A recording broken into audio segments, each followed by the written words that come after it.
Okay, I have about 15 minutes to visit with you specifically about soybean, and there's a number of things I want to talk about, and we'll see how fast I can talk and how much information we get through, but I want to give you a little introduction, and then specifically I'd like to talk about soybean staging and development, and then I want to talk a bit about our work that we've done over essentially the last 15 years on looking at combination of factors as well as single factors on establishing soybean. And then as time allows, I want to talk about a few issues, and I probably will focus on soybean cyst nematode. So that's the plan. We'll see how far we get. Well, on the introduction, because soybeans are so important in the state, I saw in a recent news release, I think from the Red River Farm Network, that soybean acres this year have increased 29% compared to last year. Soybeans are just sweeping across the state. Last week I was at the Williston field day. They wanted me to talk about soybean way out there, but they're out there. And so, yeah, soybeans has become a very major crop for us. So because of that, we put a lot of resources into research trials here at the center. If my tally was right, we have 54 soybean trials. And of course, the major categories would be variety testing, plant protection, including plant path and weed control, also plant nutrition, and then general agronomy things such as rotations, tillage systems, and then we've done a lot of work with looking at establishment factors. We also have, of those 54, 10 of those are off station, so we don't just do the work here, we do work at Daisy in Barnes County, Wishick, and other sites. Does everybody know, if you're growing soybeans, what stage your crop is in? Well, it should be pretty easy for you to say flowering. Usually our crop flowers around July 4th, and that was true again this year, although there might be fields that were planted late, and especially those that have longer maturities, that they may just start flowering. In fact, I've been taking flower notes in this particular trial, and we have a 0.8 maturity group, and the one that was planted on, or the plots were planted on May 21st, they're still not quite ready for flowering. But in general, over the last week to 10 days, hopefully you saw your field starting to flower. The basis are when our day length is shortened, that triggers the plant to move from vegetative to starting to focus on reproductive stage.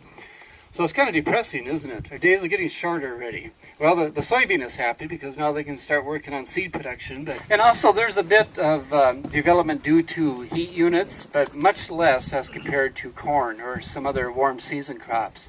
NDSU is actually developing a staging prediction guide based on growing degree day units, but that'll be a while yet before that's made available. So to look at the plant, determine flowering is pretty easy, of course. You just look for the flowers. Typically they'll be on the 3 to 6 node. Seedling leaf or cotyledon leaves, the node is right here. Here's a node for the unifoliate, and then the trifoliate started here. And so I see a couple flower buds, and they're actually on the 5th and 6th node.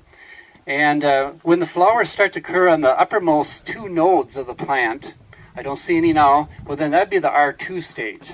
So this one officially would be in the R1 stage. The flowers are closed at the moment, but they'll probably be opened up a little later in the day, or the near future anyway. I also noticed that even though I pulled at the plant, you should be digging them up. I pulled it, and there's some good nodulation that has taken place. So you might wonder why I'm doing this, talking about development and a little bit on biology of soybean. I think it's really important to know this information. It gives you a little more information to consider on intensely managing soybean.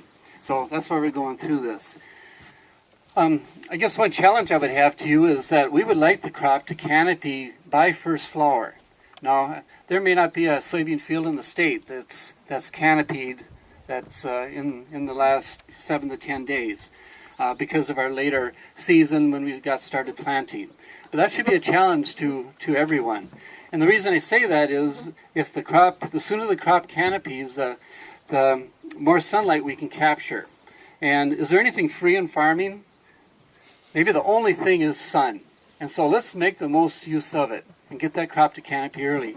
And by doing so, Well, ways to do that certainly would be to plant early and plant in narrow rows. These rows are 22-inch, and this block here is early planted May 5th. It might be the earliest planted soybeans in North Dakota. And we were kind of crazy doing it because there was quite a number of nights we frosted quite well, and I was really wondering if we were going to have a soybean crop or not, but it did come through, and it keeps looking better and better. But even these 22-inch rows, they're getting close, but they're not. The canopy isn't filled yet. Some other advantages with the canopy fill would be increased competition with weeds and moisture conservation. Because I hope everyone knows that once we get into a little later reproductive stages, we need all the moisture that that the soil can handle to support the yield potential, and we want to minimize stress. Okay, so on the R2 stage, when we find a flower on one of those upper nodes, the plant is at about half the height that'll reach at maturity. And so it has a half number of nodes. It's taken up about 25% of the total dry weight that the plant will hold when it reaches maturity. And one other thing is that it's really right now, or at R2 stage, at the maximum time for end production. So be sure to check your plants, dig them up carefully, make sure there's nodules present, and we hope that's the case, because this is the prime time for the end to be producing as much of its own end as possible. Now, the critical stages are R4 to R6. R4 is when you look at the plant, the upper four nodes, if they contain a pod that's 3/4 inch or longer, that's R4. And then the other end of the critical stage would be R6, when you look at the pods, and if the seed has filled the cavity in the pod, again in the upper four nodes, that would be R6 stage. That period from R4 to R6 is about a month, and if we're just starting to flower, it takes about 3 weeks to get to R4.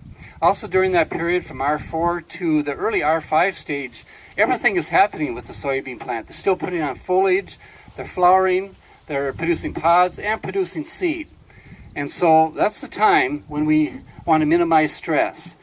Some things we can do management-wise, some things we just have to hope Mother Nature is kind to us. What if we get a hailstorm during that time? We can have significant yield loss as compared to even early flower. If we have nearly total defoliation, the yield impact is actually quite small. But at R4 to R6, it'll be a tremendous hit on yield. But some management things, of course, we like to have weed control in place. We want to have the plant nutritionally in good shape, make sure there's nodules present, and then other plant protection strategies such as managing soybean aphids if they appear at the adequate threshold. I guess that's probably it for plant development. I'd like to talk a bit about plant establishment. We started work supported by the North Dakota Soybean Council back in 1999, and this particular study is part of part 4 of a series of individual and multiple factors looking at optimizing our stand, and hopefully that means optimizing our yield. So I'll just tell you a little bit about the study. I've mentioned already the 2 planting dates. The major objective of the study was to look at early planting. We were successful in 2012. We had 4 sites that were planted the last half of April or the first 7 to 10 days in May, and then we compared that to planting in mid to the latter part of May. And with that 4 site area database, we saw an average of 13% yield increase with the early planting beans. But keep in mind, there's risks associated with that. And one I mentioned with this particular study with planting so early. Also part of the trial is that we're looking at 2 maturity groups, a 0.2 and 0.8. It may have been more useful if there was a late planted trial to see if the 0.8 would perform well late in the season, but I would suspect that the 0.8 maturity group variety is going to outperform the 0.2, but we'll see. It'll be good data to have. Then the third component of this trial is looking at the phosphorus application. NDSU recommends broadcast application would be the preferred method because for some reason soybean respond better to a distributed amount of phosphorus versus a concentrated band. And so we have that as a treatment comparison. And for example, This plot here is broadcast applied 624-6. I use NDSU's phosphorus recommendation tables for the actual amount to apply, and it was applied just before planting and incorporated. And then we're comparing that to a 2-inch band away from the seed of 624-6, but the rate was reduced by 1/3 as NDSU recommends.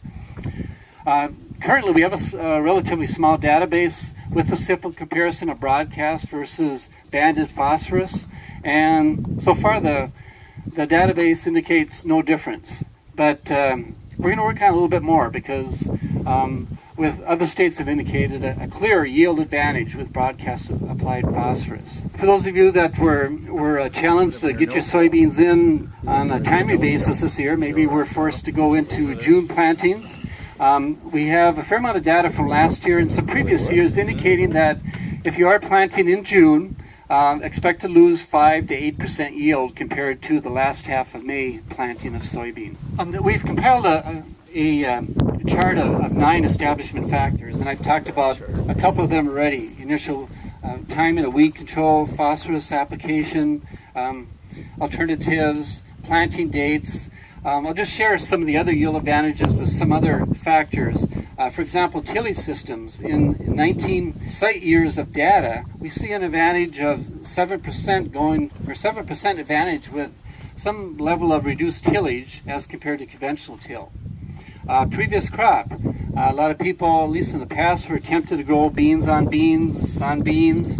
But our data, with 6 site years of data, indicates if the previous crop is a grass crop such as wheat, we see a 5% yield advantage versus soybean on soybean.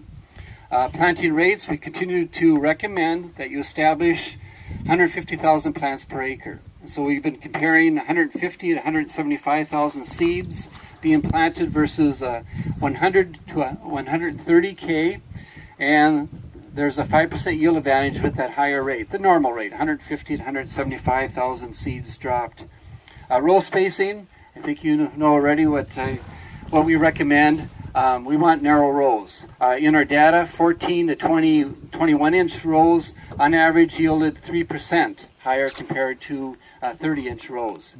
We recommend seed fungicide. We have 28 trials comparing using seed fungicide versus not, and we see on average 5% yield advantage with the seed fungicide. We're still working on seed inoculation with fields that have a soybean history, and right now we have 7 site years of data, and we see no difference between consistently inoculating seed versus not.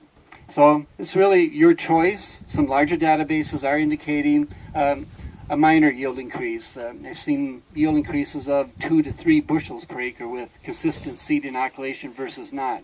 But don't expect that on a consistent basis. Well, to close, I guess in my views, there's 3 major production issues that we have. We already mentioned that we have herbicide-resistant weeds. I won't talk any further about that. This year in particular, and especially in the east, and maybe there's some of this in the area, but we do have iron deficiency chlorosis. Dave Franson, you just heard him. In the last 2 crop and pest reports, he wrote articles about managing IDC in soybean. And then the third one is soybean cyst nematode. I hope this isn't a new story for you. I'm sure it isn't, but it's one we need to remind you about because we will have soybean cyst in this region. It continues to move northward in the state from the southeast corner and westward. So I'm going to finish talking about soybean cyst nematode. So very simply, it's a pest that's in the soil. It's the #1 disease problem in the U.S. It's not #1 in North Dakota yet, but it will be. We can guarantee that. And it's actually a worm that just feeds on soybean plants, removes nutrients, moisture, weakens the plant. And what's really interesting is that it can do some major feeding and actually cause major yield loss, up to 30%, without seeing any above ground symptoms. So that's pretty scary. Or if we see something, we might think, like last year in this region, we were dry. Oh, it's just lack of moisture, when really it could have been soybean cyst nematode. It'd be nice to say that, well, we can manage it or keep it out by prevention. But really, unless you're able to keep the soil from entering your fields or your farm, any form soil, there's no way we can keep it out. And I know you can't do that, so be prepared for soybean cyst nematode. So we want people to be monitoring. The best way to do it is soil sampling in the fall, just around harvest time. The Soybean Council is actually going to provide lots of soil sample bags to county agents, I assume RE centers as well, where you can get the bags, soil sample, and there's a procedure for that, and then you send it to Ag Vice, and the Soybean Council will pay for the processing fees. So that's really the next step for you on keeping ahead of this pest, is determining if it's in fields or on your farm. Once we have it, you have it for good. You're married to it for the rest of your career, and whoever manages the land after that. But we do have management tools. They include resistant varieties. Crop rotation helps, but it won't eliminate it. And then we do see some promise on seed treatments. So ideally, the combination will be a very good strategy for not having soybean cyst nematode reduce our yields. Should they be concerned about bringing in equipment from south and east to here? Should they wash it off if they get a new piece of equipment? Okay. Ezra mentioned the concern about equipment moving from the area that has soybean cyst to your farm, your field. Yes, ideally it'd be good to have clean equipment, and that would help delay the transfer of cyst from affected areas to new areas. So that's a good strategy. It'll delay things. Donnie? What do you mean by seed treatments? What were you referring to there? For soybean cyst, you mean? Oh, right. There's actually, what is there? 3 on the market. I think there's a 4th one ready to be released. And they have different mode of action. Some are actually repellents, some are toxins. And so they work differently, but the primary strategy with them is early season suppression of soybean cyst. They're not going to last the season, but when used in combination with a resistant variety, it appears like it's going to be a good strategy. But the universities are still testing the seed treatments, and at least in my view, it doesn't appear there's a conclusion that yes, this is the way to go, or maybe it's not as useful as what industry results are. So I guess stay tuned on that one, but it looks very promising. That'll be a nice supplement to the resistant varieties. We have used one here, actually a seed treatment on corn, because we don't have corn nematodes, but we have lots of nematodes that feed on corn. And so we tested one, Votivo from Bayer, and we have mixed results with that. We had some yield response, but we weren't sure if it was actually from the Votivo or if it was a combination of some other inputs that we had. So now you said you just see a 3% advantage with the narrow 15-inch 20 rows versus 30? Right. And is that due to closing the rows a little quicker, saving moisture, or what? Where do you gain it? Yeah, we can only speculate on what it is. We didn't measure pod number and seed weight and all of that, but it's very consistent. As you narrow rows, your yield potential goes up. Not just in North Dakota tests, Minnesota, the I-states. Yeah, that's just a standard recommendation.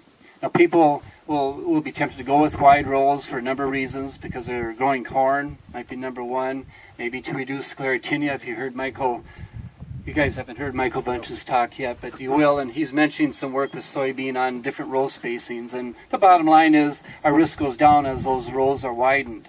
It also gives opportunity using wide rows to maybe reduce the amount of seed you're planting, and maybe there's other reasons as well, but the bottom line is that if we can narrow rows, definitely yield potential goes up. We would encourage that.